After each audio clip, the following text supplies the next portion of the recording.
ಎಂತೆಂಥ ಪರೀಕ್ಷೆಗಳನ್ನ ಕೊಡ್ತಾರೆ ಅಂತ ನಿನ್ನ ಮನಸ್ಸಿನಲ್ಲೂ ಥಿಂಕ್ ಮಾಡೋಕ್ಕಾಗಲ್ಲ ಕೃಷ್ಣ. ಹಾಗಿದ್ದಾಗ ಸೋಲು ಕಟ್ಟಿಟ್ಟ ಬುದ್ಧಿ ಅಲ್ವ. ಅಕಸ್ಮಾತ್ ಅವಳು ರುದ್ರಕ್ಕ ಕೊಟ್ಟು ಪರೀಕ್ಷೆನೂ ಪಾಸ್ ಆದ್ನು ಅಂತ ತಿಳ್ಕೊ, ಇನ್ನೂ 2 ದೇವ್ರ ವರ ಕೊಡ್ಬೇಕು. ಅದರಲ್ಲಿ ಒಂದು ದೇವ್ರ ವರ ಕೊಡ್ಲಿಲ್ಲ ಅಂದ್ರೂ ನಿಮ್ಮ ಮದುವೆನೇ ಅಲ್ಲ.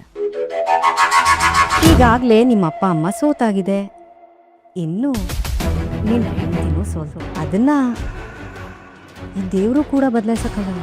ವಿಧಿ ಬರಹದ ಮುಂದೆ ದೇವ್ರ ಬರಹ ಕೂಡ ಸೋಲುತ್ತೆ. ಅದಕ್ಕೆ ಚಾನ್ಸ್ ಸೋಲೋದಿಲ್ಲ, ಸೋಲೋದಕ್ಕೆ ನಾನು ಬಿಡೋದು ಇಲ್ಲ. ಇದರಲ್ಲಿ ಯಾರು ಕೇಳ್ತಾರೆ ಅಂತ